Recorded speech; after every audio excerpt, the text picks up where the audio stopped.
Let's quickly discuss bankruptcies in regards to a title transaction. So I'm not an attorney, I'm just kind of giving you the cliff notes when it comes to title, and when we see bankruptcy, how we look at it and what we need.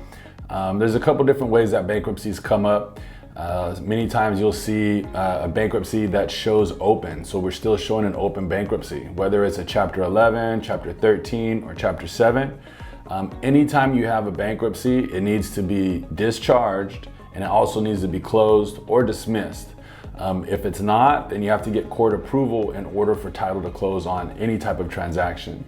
But more commonly, when we hear bankruptcy and title, it's more so when you might get a preliminary title report and you'll see a few judgments and deeds of trust, certain liens, and your seller or your borrower tells you, oh hey, those were taken care of through bankruptcy.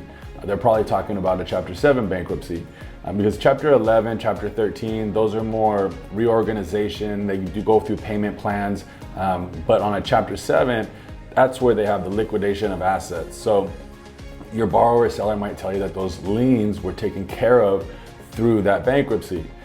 The big misconception is that when you do go through a Chapter 7 bankruptcy, yes, they can take care of those liens and wipe out those liens, but that's only from an individual liability. They still attach to the property. So we need to remove them from the property in order for us to close that transaction.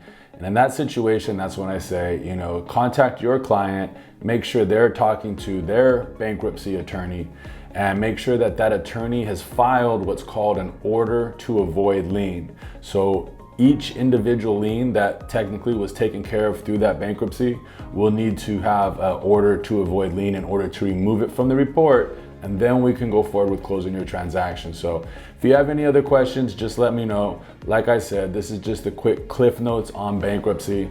It does come up from time to time, and I'm happy to help you. Just let me know. Have a good one.